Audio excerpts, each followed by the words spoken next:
So I have been talking to several founders in the room, and there's different stages of founders in the room, right? Some of you have employees already, fully staffed team, but we also have some founders in the room that have not fully put their foot in yet, right? Some people are probably working another job and coming up with their company on the side. So question for the both of you, right? There's always like a product market fit or, a gap in the market. I'm sure you always have that question of, why did you start your company? So digging a little deeper, when did you have that aha moment? That part where I'm like, okay, I'm going to fully immerse myself to this startup because I believe in what I do, and this is my aha moment. Where were you? And when was that? Okay, I guess I'll start. So, I think when you're just thinking about starting an idea and, the number one thing that I've learned after starting my second company, so my first company was Revolt Electric Bikes, was that I was not financially stable. I quit my job and I was like, I'm going all in. Well, the truth was I didn't have a lot of money. I had no network. I really didn't have a lot of skills. And I was like, great, let's start a company. Well, that didn't really work out because it turns out you need money to live and you need to know where your next paycheck's coming from. And so I think for me, when I was starting a company, was that one, I really had to know that I had financial stability. I wasn't just going to light everything back on fire. And so for me, it was on nights and weekends, toying with different ideas. And it was only until I had actual conviction after about 6 or 9 months of truly, thinking about my idea, market research, talking to customers, coming up with little surveys, just, really having that true conviction was when I was able to finally actually say, all right, now I'm all in. And it also had to do with the fact that I was really tired of working for someone. But, it just, you'll know in your heart when it's what, I can put this all behind me now. And so that's what changed for me, and that's what launched Begin Health. I was a student when I started Coady. I was at UC Berkeley across the bridge. I was studying city planning. I've always been obsessed with designing better cities and neighborhoods, making them a better place to work and live in. And I think coming from France, I had kind of a culture shock about how cities function in the US. And I wanted to kind of create a solution for underutilized spaces. At the time, what was sitting empty was homes. So our first iteration of Coady was actually converting homes into a co-working space for the day. And then the person living there would come back at night and kind of earn revenue. So kind of like Airbnb meets WeWork. But that was the moment, I did this while I was still at school. And I had another job and stuff like that. So it was very intense. I remember the reason why I did not pursue having a real job, and I've never worked anywhere else than Coady, is in my heart, I barely could sleep. I think I was obsessed with the idea. I felt it had to exist. All these empty spaces doesn't make sense. There's use for it. There's a need for it. And I thought I would just, if I don't do it, who is going to do it? So I just went for it. Amazing. So you have this idea. You found out there is a fit in the market. You surveyed and did everything there. And you're to the pivotal point now where, okay, I think we have enough runway for us to hire our first employee, right? First 1, 2 employees, flip a 1099 to an employee. I think culture is very important, right? Because at this stage, there's only so much funds you have to hire that top talent. So my question for the both of you is, starting in this position in your life, how did you find that culture fit? Where did you look? What did you look for when you were hiring your first actual employee outside of you and your co-founder, let's say? Well, if only it were that easy. A lot happened in between starting the idea and our first employee. And so maybe I'll walk you through that just because it is pretty crazy, because sometimes your first employees, sometimes you have 3 first employees. And what I mean by that is that your company goes through different iterations. And I would say the first one, it took us 2 years through the mud to even get to our first product. And that sounds crazy, but sometimes that's what it takes. And, the first time, our first teammate was not relevant the third time around. And, it sucks because like those people believe in you. Those people are like on for the journey, but it turns out that the second product or the third product iteration, those people, again, are no longer really like the strongest teammate anymore because they were the best one for the first round. And so I think, from a cultural standpoint, when you're so early stage, what really matters is someone who's like on board to just be in the chaos. Someone that understands and gives you grace that you don't have it figured out. Our first product, we started as an infant formula company. This was 5 years ago. So I brought a team of scientists that did infant formula. We were working together for about a year until we figured out we weren't going to do infant formula. That was the most heartbreaking day of my life, having to say, it's over. I'm sorry. And we're taking the company in a different direction. So I think, thankfully, like they really understood and they were on board with it and they're professional. But again, from a cultural standpoint, it's really finding people who will be open to thriving in chaos because quite frankly, the first couple of years are going to be. Yeah, we also went through 2 different pivots that were pretty significant. So the first employee is not going to be the first employee for a long time, typically. But when I think about these 2 pivots and how I definitely grew a ton of hire, and I think I hire much better now than when I started. So I'll tell you my mistakes. So hopefully you don't make. At the time, I was just like, anyone who would be very passionate, like I would be like, yes, join.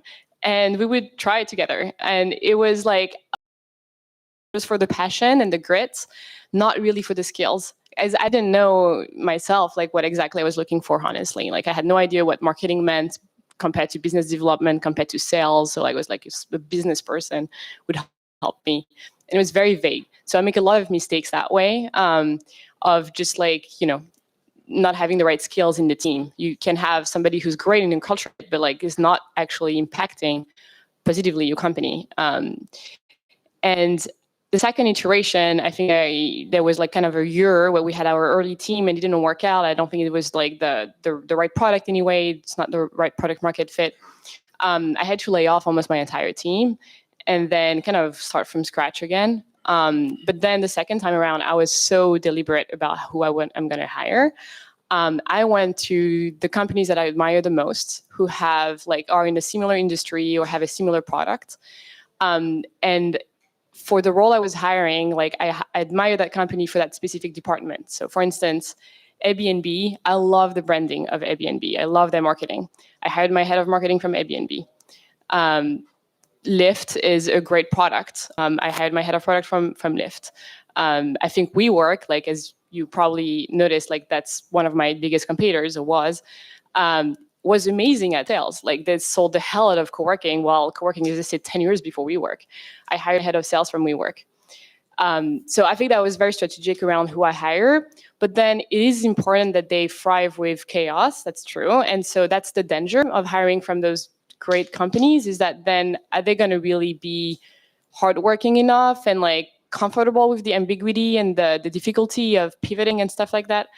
And I found like the common thread was that they all had also an experience early stage. Either they've been a founder themselves, they tried to create their own company, or they joined very early on, or a company or like the company. For instance, the Lyft person that joined the company, my company, Cody, was number 7 at Lyft, and he stayed for like 5-7 years. That's also like, I think a little red flag that I would share with everyone is if the person jumped a lot too much, like every 6 months or 1 year, like you see them jump to a different company, that's not a great sign. Like you do want somebody who can stay and, stick it through the difficulties. That's my advice. Learned some gems there. That's actually really good advice. Specifically what resonated me is finding companies that you admire and looking at the talent there so that you can get inspired with your own companies. So that's fascinating. I do want to touch on pivoting because both of you said that word, and I think this is an important topic to cover. And you said it very eloquently, Madeline, like it's devastating, right? It's hard. You are stuck in this idea. Maybe it's not a good product market fit, or you need to pivot, whatever the case is. How did you handle that internally? how did you communicate that with your employees internally, or your investors, and how did you handle that externally? Sure. Well, I'm happy to talk about pivoting because I'm a big supporter of pivoting your ass off, okay, until you find the thing that actually works. So as I mentioned, I started with a baby formula company. I thought I was going to, build this big $1 billion company to rival the big Abbott Lab and Mead Johnsons of the world. Well, it turned out we needed like $3 million, but we actually needed $10 million, but we actually really needed $100 million. And there was no way I was going to raise any of that.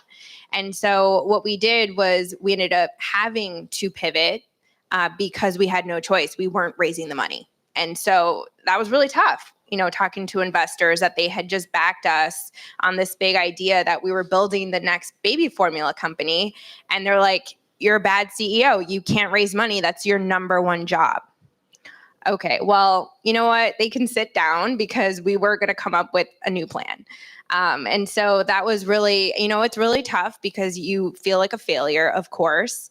But I really do believe there's only one difference between winning and losing, and that's not stopping or giving up. Like that is, if everybody in this room, like if you love your idea or you just love this path, the only thing that can stop you from winning is if you actually just give up. And so for me, giving up was not an option. It's just like I learned that the hard way after shutting my first company. And, sometimes you have a little bit of regret. Like I wish, I would have just kept going because imagine what it could have been. And so if you leave with nothing here except do not stop, do not give up, I think that is going to be something that just like really lifts you through this journey. But ultimately, I think I want to touch one more thing on pivoting is that I'll save you the drama, but 2 pivots later, it actually forced us into a better business model. And for that, I'm eternally thankful that 1, we couldn't raise the money. We struggled, to get customers with the first 2 iterations or whatever. We couldn't even get the product really in the first 2 iterations. But once you actually get to the thing that's going to work, you will realize why you went through it, because it forces you to be a better business person and to launch a better business. So just keep pivoting until you find the thing that works. Definitely super aligned there as well. Pivoting is part of the journey of any company. I think a company that does not pivot, it's very strange to me. So we pivoted twice. The first one was going from B2C to B2B that I think a lot of companies go through. Especially like when you're a young visionary founder, like you want to save the world, you do a B2C company. And then you realize like actually you need to make money and have a business model and like grow this far and this fast, and that's a lot easier with B2B. We did this pivot because we actually noticed that. So initially we were using homes, and we would have freelancers book like 1 seat at a time, and it was very difficult to scale. And then we would have startups book the entire home twice a week. And that was like 80% of our revenue. So very fast, like you see that in the data very clearly, like what is going to drive your growth. And that was it. Like that was a company booking the entire space like on a regular basis. So we went slowly towards B2B, and then the pandemic hit. So pandemic hit for like any business that was physical operations and office use like we were, it was a slap in the face. So like we could not operate for month and month. Weirdly, that's when I hired my best employees. I don't know why they joined us at this moment. It was at the time we were like, oh, pandemic is like 3 months, but it was not. But like we pivoted so many times, and like one of our core values is listen, learn, and iterate. And that was so core to these 2 years from 2020 to 2022 in like just not losing sight of your vision and what you're trying to achieve and what's the problem that you're solving. The mistake I did, and that made us like waste like a year, is that I was so in love with the solution that I lost track of the problem. And when I say that, is like basically I was so in love with like homes and running like kind of an office space out of a home, that I lost track of like the actual problem we're solving is vacancy, is when there's like the space is sitting empty and we want to bring life back to it, make it useful. homes were no longer sitting empty. People were working from home now. Offices were sitting empty. And so it took me a whole year to accept that like we have to change our supply, and our supply is no longer going to be residential spaces, it's going to be offices, which, you know, I hated WeWork personally. Like I hated these type of experiences and things like that. So like I had like kind of a problem with that for a long time. And then when we started to onboard some of that supply, and then it just like completely took off. So again, like I think the data will tell you whenever it's the right pivot. And I would say don't wait too long if something is not working. You know, yes, keep trying, but like keep trying in the iterations. Do not like stay really stuck in one specific direction, because that's where your heart really is, you know. And then when we completely pivoted towards commercial real estate, in 6 months we raised our Series A, and it took us 2 years to get to that moment where we pivoted. And so I think it's just you'll see when you reach that product market fit, and pivoting is like really essential to reaching product market fit. Actually, before we jump into the raise, something that stuck with what you just said, and for the founders in the room, is you talked about commercial real estate and residential and the market. What are your thoughts about like the remote workforce, and like what are your projections? Or like as of today, right? You're B2C, you're B2B. Do you believe in having employees sit in an office and go to the office every day? Do you believe in hybrid? And again, that's subjective, right? But what is your thoughts with your personal subcategory, right, of what you guys do? Sure. I'm obviously very biased. I believe in in-person culture. Our team is actually hybrid. So we have some specific functions that are completely remote. But then we hired by hub. So we have a team in the Bay Area, we have a team in New York, and we go to the office basically once or twice a week. And I think that's like a very good balance. I'm not a big fan of like mandating, twice a week in the office or 3 days a week in the office. Like people are not babies. Like I think like they can choose for themselves, and they're adults, and I want to be respectful of their choice. So I don't impose it. But I think if you want to have in-person culture and see your employees, your team in person, and build like stronger bond and build like a strong culture, it's you need to kind of be deliberate around where you hire. Because if you don't pay attention right now, then you're going to end up with like 20 employees like across the US or across the world. And by default, by design, then it's a remote culture. And that's okay if that's what you want.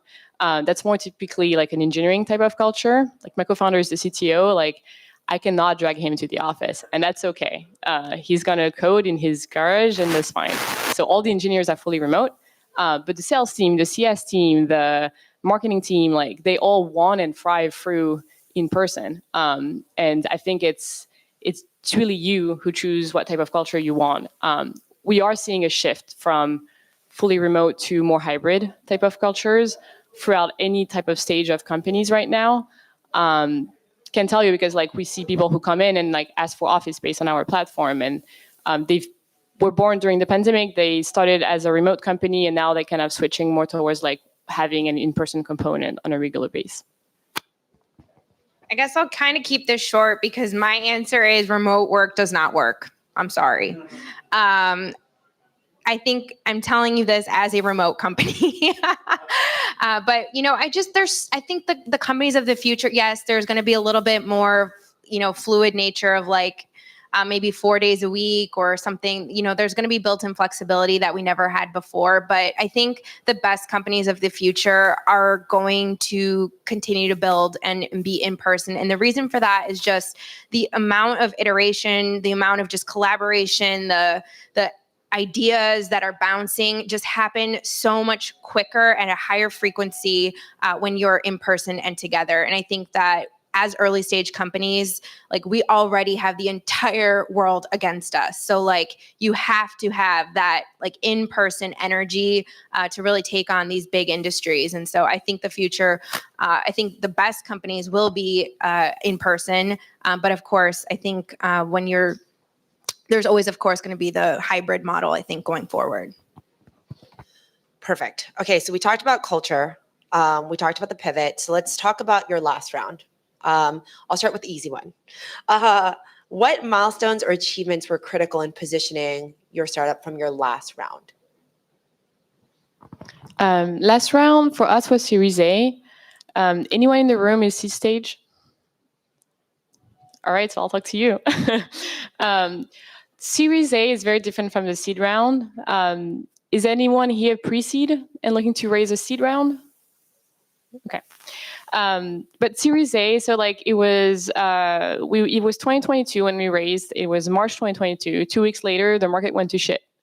And so we were very lucky in that timing. And for the past 2 years, it's been really difficult for like mostly Series A and Series B. Series Seed, I think, has been a bit impacted, but a lot less than the other two. At the seed stage, it's about you and your vision and how big you can be and why you are the right person. Why you can defeat all the competitors because you're gonna never give up. At the Series A, you need a strong kind of small team, right? People that like, it's not just you anymore. Like there's multiple people that the investors are going to bet on. And it's like, okay, they can hire. It's also a proof of like, you can hire really great talents. So you need to show that with your early team. Still big vision and everything. But at that point, like it's important to show signs of product market fit, but strong signs. We were not at the volume of a Series A. We're not at 1 million revenue. We were slightly under, but we grew so fast within a short period of time that like I went to raise my A like when it was 4 months after we hit product market fit. So it was just like 4 months of data points where it was growing 60% month over month. And that's it. So like it's really around like it depends on the investors, of course, but like I believe more in growth than I believe into like checking boxes of like specific milestones. I think investors are get really excited about the growth rate more than, okay, you make X amount. There's always a company that will make more money than you.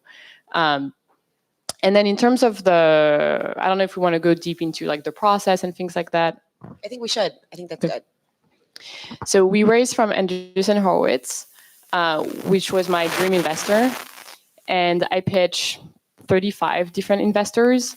I did not get 2 term sheets. I'll tell you very bluntly because like people think when you start that like, you're gonna get so many different offers and blah blah blah. Ultimately, likely you get one offer, and it took you 30 to 50 investors to get to that one offer. And it doesn't mean it's not a great offer, and it doesn't mean it's not a great investor. So I wanted to tell my story so that you keep hope and faith, because for me, when we got Andreessen Horowitz to say yes, like it had been like 6 to 8 weeks that we were in this, and now looking back, it looks fast, but like at the time, I was demoralized. It's rough to raise, and you just keep getting no's. So that's basically the stats. Is like 30 to 50 pitches will get you 1 term sheet, and just keep going.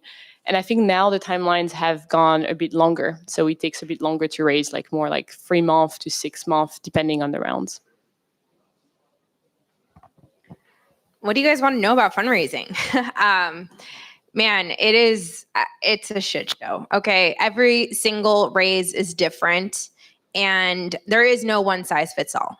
You'll hear the stories like, this is the deck that got this company $10 million. Anyone ever seen those?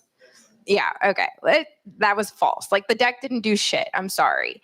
The deck was just like the icing on the cake. What really happened was like this whole crazy process that actually had nothing to do with the deck and had to do with market timing, had to do who you knew, who like back channeled you and like said something like nice about you or tanked your whole deal. This process is crazy. How many of you have already started fundraising? Show of hands. Okay. How many of you plan to fundraise in the next like 12 months? Okay. And then how many here plan to be billionaires? All right. Every single hand in the room needs to be up here. Okay. Look, if you're going to fundraise, you need to tell these investors that you plan to be a billionaire. Okay. Just like straight up look in their face and be like, we are building $1 billion company. And like, if you don't get on track right now, then like you are going to miss out. And I think that is my biggest like lesson in this whole journey. The first time that I went out to fundraise, it was like, oh, like we're really going to build this company and we think there's a lot to, to believe in here. And guess what? I pitched 300 people and everybody said no. Because they didn't believe. And you have to kind of build that story that is like, no, we are building the biggest company. This is going to be game changing. And you're the one that's missing out. And the minute that story changes is like when people are like, oh, whoa, okay, I want to be on that train. And I think so, 2 pieces of advice with fundraising and what worked for us was, number one is like, you have to have the confidence, you have to have the conviction that you are building the world's biggest, most important, impactful company on this planet. Number 2, and you got to show it and prove it. And I think that's the difference between, oh, no one's investing in me, and like, look at my metrics every single month is a hockey stick. Like, it's just traction. Like, show me what your proof. And the minute that proof is there, plus the story, like that's when you start getting money. So I will tell you, it took me 2 years to figure that out, but hopefully today you learn that and you don't take 2 years to learn that. When building your deck, any advice or anything where you're like, oh, I wish I could go back. I wish I did this, whether it has to do with something that you put on that when you were pitching, or even like an ecosystem, right? Did you not have a mentor at that time that really didn't help push you to that point? Like, anything to look back at where you're like, I should have done that? That's a very tough question because there's a lot of different points where, yes, we can have done better. I think of the deck in general, like not making it too long, right? So like 10 pages, and that's like really hard for me to do a 10-page deck. I have so much to say about the company and where I want to take it and stuff. So typically the first iteration, I have like a 15, 20 page deck. That's a non-starter. So I would do like the first deck, like more like shorter, like 10 minutes, 10 slides. And then when you practice the pitch, like 8 minutes was my goal. Like, do not pitch for longer than 8 minutes because you have typically a 30-minute call with the investor. I like to have the control initially to tell my story without interruptions. So like typically I would ask the investor, can I just present you give you the pitch? And so I go through the deck and 8 minutes, and then we have more of a conversation. One thing I always ask at the end of the investment meeting is, what is your biggest concern about what we do? And then they will give me the real answer, because an investor is really hard for them to give you, to be honest, around like why they're not going to invest. You can ask like, why wouldn't you invest? But it's a bit blunt. So typically I ask like, okay, what's your biggest concern? What do you think is going to be the biggest challenge? And that's like the truth of why they're not going to invest. And so I want that piece of information so that I can make my deck and my pitch better. And so every single time then I would go back to the deck and I would iterate and like change stuff so that I understand better how they perceive the story I told. But then the deck, there's a ton of resources out there around how to build a deck and what are the different steps. I think it's useful. I guess, for the seed stage, when you're thinking about your first, and it may be different, I think maybe for the Series A, but at the seed stage, it's like you can have the most beautiful deck in the world. They're only going to they're going to look at you, they're going to listen to you, and they're either going to decide that they're interested or they're not. And so, I personally don't place as much emphasis on the deck, but I think that it's more about just like, do they believe you? And if you are believable, and if you are not, then, good luck. You're not going to raise money. I'm sorry. But it's really just like the conviction in you. And I think the thing that I would say for fundraising is like, if you have that conviction, like even if you need to just like survive, like picking up 5, 10K checks, like small little money to like get you to the traction. Again, the only thing that will change an investor's mind usually is like proof. Where's the proof that this company is going to work? And if you have a chart, you have growth, and you look like you have the skills and you're demonstrating it, like you will get funded. There is someone out there for you. And so it just might take you a lot of conversations to get there, but you just don't stop and you'll get there. One more question, and then I'll open it up to everyone else to ask. the elephant in the room, having 3 females up here. I can go to a whole nother panel about talking about raising and building your company as a female or LGBTQ plus and so forth, right? For those in the room, and we know those that are getting invested, who gets more founders, male founders, as you know, historically, get more investment than women, right? And I can go on with other percentages and so forth. For those in the room that don't live in markets, let's say, that are not the Bay Area, where there is not a lot of round of funding, or for those in the room who are minorities and so forth, like being founders and being out there and experiencing your stories, like, again, you can go on to a different panel. Is there anything that you felt that was like your superpower? Like, I am different, I'm a female founder, I use this, and I guess some advice you could give to these founders out there that are raising. Yeah, it's difficult because first, like being a founder is very lonely, whatever your gender is. And then being a female founder is like second, even more lonelier. And then my industry is real estate, where it's like 98% male, prop tech. And so that's like gets you. I think it's actually kind of a superpower because you stand out. Like you're the only woman in the room, and most of the time when I go to a prop tech or a real estate event, I'm the only woman in the room. And it's, people, there are a lot of prejudice against women, and that's probably why we get a lot less funding. I think it's 2.4% of the funding is going to female founders, which is demoralizing to think about. But at the same time, the ones that do get the funding, when you look, I think there are stats that show the reverse effect of like the IPOs by women. Like we're starting to see a lot more. And I think that I saw some sort of study that shows that like female-led companies have a lot more chance of success because like it got, it's a lot harder to get where you are. So like it shows you really stood out. So I think that's something that you can think about. Like personally, I like to not think about my gender and just like stay super focused. And I'm like, I think we all deserve a shot. And if you're really passionate, like gender is not important.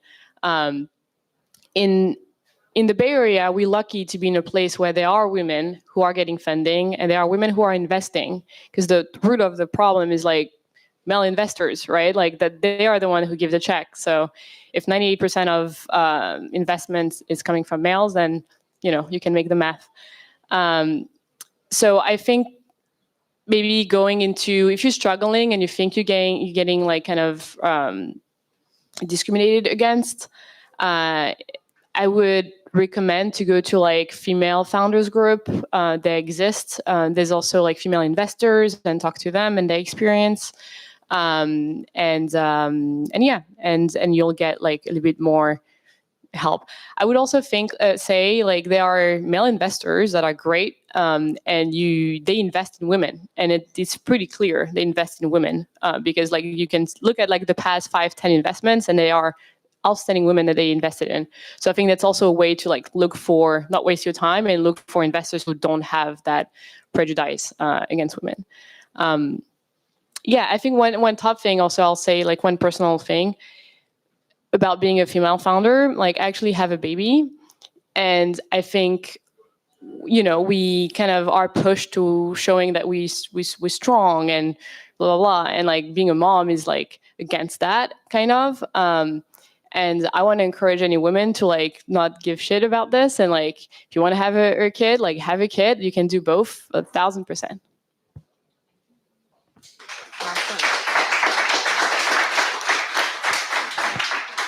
Well, I guess I have a little bit of a more controversial opinion when it comes to this, but I think in my experience, first of all, like you nailed it. I think being a woman is a superpower. Like I cannot tell you, like we are not oppressed. I am sorry. And like the fact that we are up here on stage, like is living proof that it is absolutely possible to get funding, build a company, like have change in the world. And so I think actually one of my mistakes was for too long attending women-only events. And they were just these huge circle, I won't use the word, but you'll get it, of like, we are, we're oppressed and like it is so hard. And I realized that I was like, you know what? The minute that I broke out of that was I started talking to people who were successful and they removed that whole thing. I was like, look, just do metrics, tell the story this way, do it this way. It turned out it had nothing to do with my gender. And I think actually one of the knocks I will say on women is that sometimes our ideas are not bold enough. They're not innovative enough sometimes, and they're not technical enough. And it's like, of course we're not getting funding because like somebody's building an AI company and here we're building, something that is maybe has already been done or something like that. And so sometimes I do knock on women for that. It's like, we do need to have these big ideas and bold ideas. And guess what? We're going to be able to compete just like everybody else. And so we had the same jobs as everybody else. We had the same education as everybody else. There's absolutely no reason that we can't get the funding like everybody else. And so I just, I'm the number one proponent, of course, of women founders. And I hope to be an example and lead by example there. But you know what? Like, let's use it as our superpower, not as something that's against us.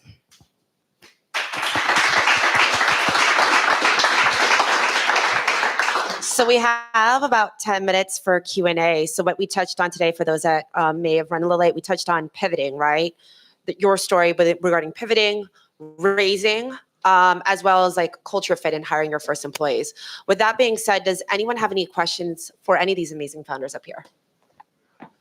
I'm going to start from front to back. So. Okay, yeah, you talked about pivoting, and specifically you talked about pivoting from B2C to B2B. What did that do with your investors? Because usually the expectation in B2B is somewhat different from B2C, isn't it, in terms of how the business could eventually explode? I think they prefer B2B, so they were happy.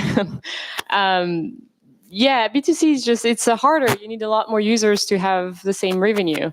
Where with a company, a company means like 50 times what you would have with one individual customer. So I think in general, like VCs really like B2B because it's easier to scale and to make more revenue.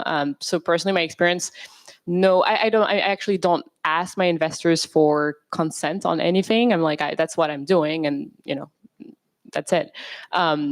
And I think they've always been very supportive and give me kind of insights and kind of advice to how to then become a B2B company or pivot and stuff like that. But I haven't felt any downside from them or perception from them around like B2B versus B2C and whether one is better than the other.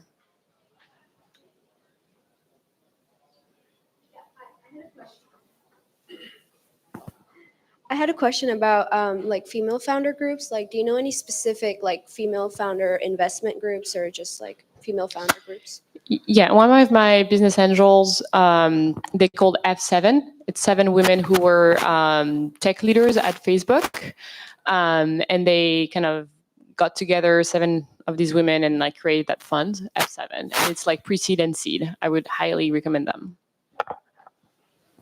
I'll just add on that. I've had really tough time with women investors, I'll be honest. And I think sometimes like women investors themselves like are sometimes actually harder to pitch than men. And you just have to be careful. But I do recommend finding people who are mentors that are already female founders that are successful and get some of their advice. And sometimes they'll bring you under their wing and open up their networks to you. But I would honestly steer clear.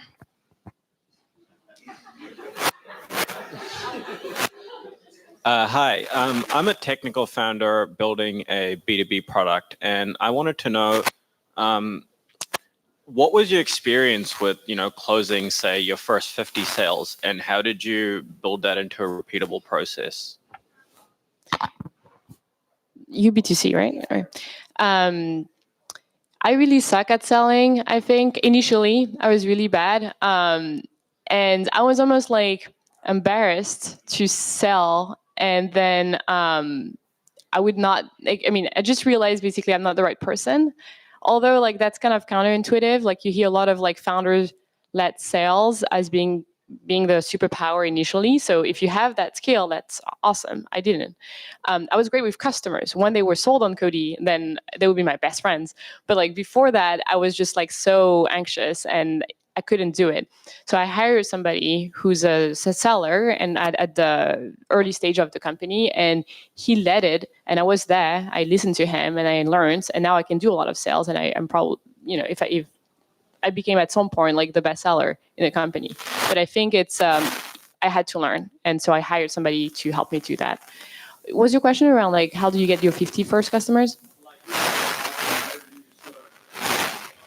So that got me to like the first 10 customers, let's say. So like that person, and I helped him out, but like he was mostly like the one knowing how to run a sales process. And then from that to 10 to 50, we did grow the sales org. So we hired like a sales rep, but it took us a long time, honestly, to hire that first person. So you need to be really sure around like what's your playbook and what is this person going to do and things like that. And then I think it's really hard to find the right profile. You don't know until they actually start.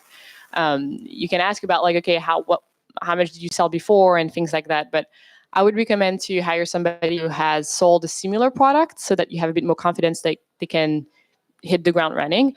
And so we hired 2 reps per market, and now like I'm learning still about like how much they can sell. Hi there. For Christelle, just actually following up on when you were building your team and recruiting, I was just curious about like tactically, how'd you do that? Did you use a recruiter? Did you reach out personally on LinkedIn? Because you mentioned you recruited Airbnb people and Lyft people and so forth. Thanks. Yeah, that's a great question. I did not have a recruiter. It's very expensive. I still do not have a recruiter. Like I hired an in-house recruiter to avoid paying an agency because like it's 20% fee. It's crazy. But no, so like LinkedIn, I would actually, when you have Sales Navigator, you can filter out by companies. So I would filter the companies that I like and then by city, and then I would just like reach out. And then referrals. So investors, advisors, existing employees, like are your best pool of people who can refer great talents. If they're typically super talented themselves, they're going to refer talented people. So that's been a really good source. I want to say something else that I forgot. Oh, yes, for Airbnb, that's like actually a fun story in the sense of in 2020, Airbnb and still like every year, like companies do big layoffs, right? 2020, Airbnb laid off their entire Lux team out of Montreal. So they didn't do anything wrong. It's just like they got rid of that product, right? My dream was always to hire like somebody from Airbnb in marketing. And so I reached out. The list was published a day later. And I reached out to every single person from the marketing team the day after the layoff, and one responded and became my head of marketing. And she's still with us 3 years later. Brex just laid off like 20% of their employees like this week. The first thing I did when I heard about it is like look through the list of people that they laid off. Like there are great talent at those companies that you can talk to and potentially hire. So I have a question around fundraising. So think about like your first round, no matter it's pre-seed or seed, where you have no connection, like no experience. What are some strategies that you use to get fundraised, I guess, when the rejection rate is super high? Okay, I've been there. It sucks. You know what even sucks more is people write checks that know you still don't write checks to you. You're like, how are you supposed to get started? You will find someone. You just have to go through insane stuff to find them. One of the tactics I used early on was doing hashtag like consumer investors on Twitter. And like people will just say like, I'm a consumer investor, and you build this insane list of just random Twitter people and you DM them all. Hey, it looks like you invest in D2C or consumer. Can you talk? Like I have a kid's gut microbiome health company. So you'll send like maybe 200 and 3 will respond, and maybe you can get one of them. And so it's really like insane amount of just research, finding individuals who can write even if it's like a $3,000 check. Like some people wouldn't advise this, but I'm telling you, like it was our only choice. Nobody was writing me some big, seed round check. So just to get started, it was like, can you do $2,500? Can you do $3,000? Can you do $5,000? Can you do $10,000? And that was how we got our initial just survival cash to even be able to demonstrate that we had a product. And so a lot of times in consumer, like you can't even show you have a business unless you built it. Whereas in software, it's a little different. But just don't be afraid to ask. You have to just say, are you willing to invest X amount? We would love to have you be part of that team. I think it's a great advice. Like the asking, like that took me years to actually be comfortable enough to say, like, do you want to invest? Because you're so scared of like the no that like you actually don't ask. And that's dumb when you think about it. It's like, well, you present your company, just ask. And I think that's a great advice. If I can add one thing is like, so I was at school when I started. I didn't get any like into accelerator programs and stuff, but I wish I did because I think it accelerated the introductions and like made it easier for a lot of the folks that did go to accelerator programs. So I think that's also a way, if you're a foreigner, like, and you don't have like much connections, which was my case, I think it would have helped to go into like a vetted accelerator that people know about because they're going to open the doors. Hi, I'm Benedicta. So I have a question about organic growth and traction. I want to piggyback off the sales question Christelle answered for seed. So basically, before Cody came into light, before you actually even got the spaces, you were using people's homes. How were you able to even just get people saying, you know what, or make them think about it like, I'm actually not at home. I want to use my home for a workspace. How do you just want to get into people's heads when they're thinking about it, but they're really not thinking about it? So you want to let them know, I know you're thinking about it, but I want to be in your face. So how did I get my first host? Yeah. A residential host? Yeah. The very first one was a friend from school. So I would show up in his house and then bring donuts and then like text people to come co-work with me. And that was the first like Cody session. That is not like scalable. Like it's like, but it helped me build the product at least. But it's kind of like a fake host. The real first host we went to, so I was at Berkeley. We wanted to kick it off in Oakland. So we went to, I went with a friend to coffee shops with flyers, and we went to all the coffee shops in Oakland, and we did that for 4 weeks in a row. And my friend, I was like a lot more shy than my friend. So my friend was like the one asking like, hey, you working, on your laptop in the coffee shop? Like we are building this thing. Like, do you want to be a host or a member? Sign up. And we got 200 signups within 6 weeks of doing this. And part of that were like, I think 30% of them wanted to be a host. So we found them in coffee shops working on their laptop, basically. Over to you, Madeline. So you talked about hashtags. I like that idea, especially in the digital age. And you probably want to get, some of us want to get, beta users and hopefully convert them to customers. What would you advise, just being in that social media space? Yeah. So one of the ways that we got our early customers, was actually using DMs on Instagram and also joining a ton of communities on Facebook. So finding communities that will love your product, and you literally have to just try to pitch every single one of them one-on-one. And that was how we got started. So, you follow hashtags. For us, it was following constipation hashtags. So who's constipated here? And then I was my whole life, and that's why I started this company. But you follow those hashtags and you find the people who you think would be your best customer or someone who aligns with the pain point, and you just pitch them. So, you just get in front of them and get in their face and say, hey, look, I got a solution for you.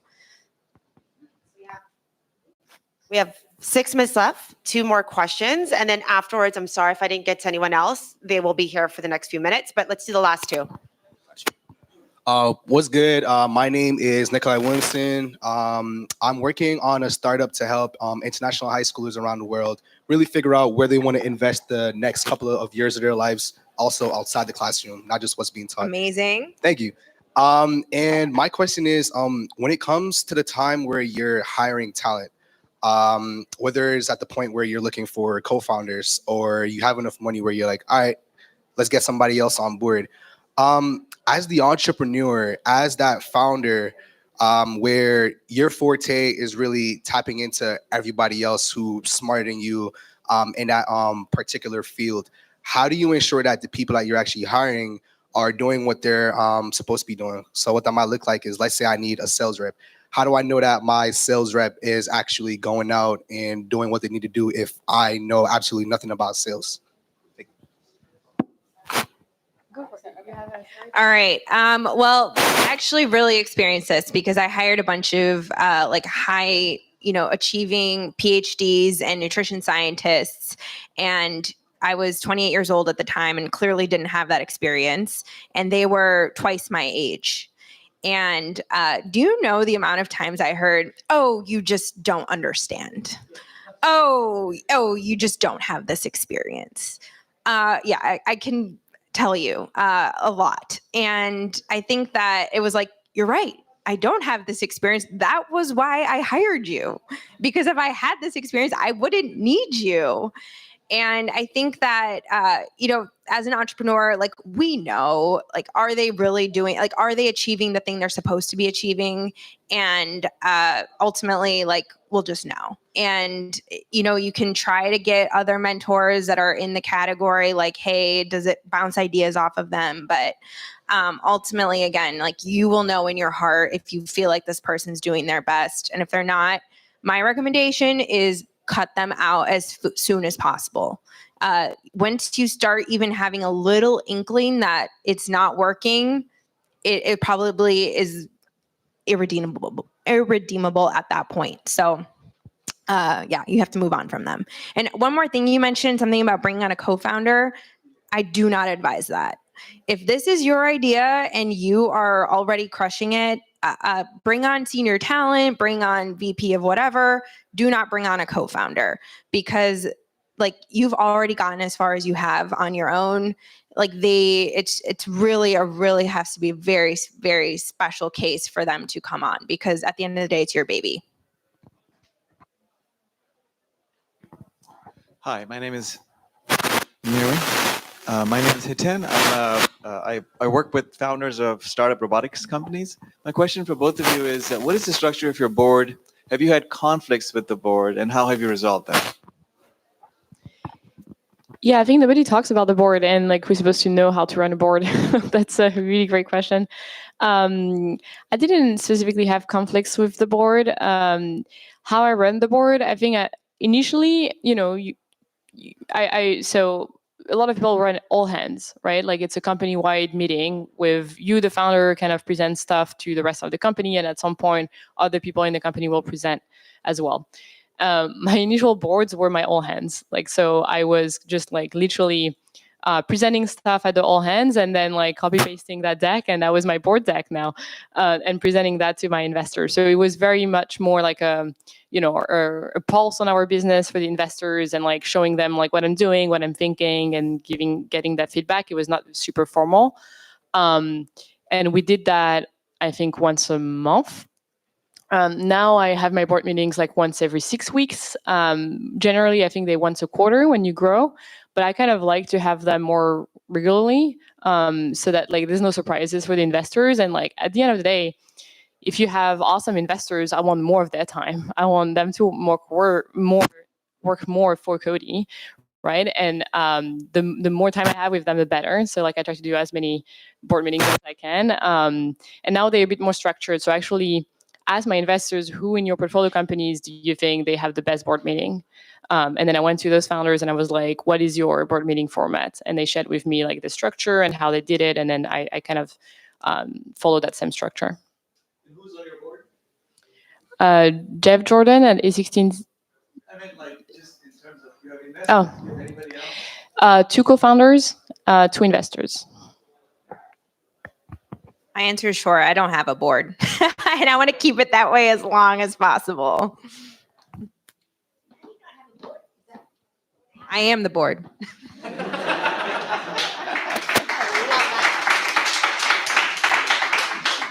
So, I'm just gonna yell. This is messed up. Lunch is ready, but before we move over to the other room, let's give a round of applause for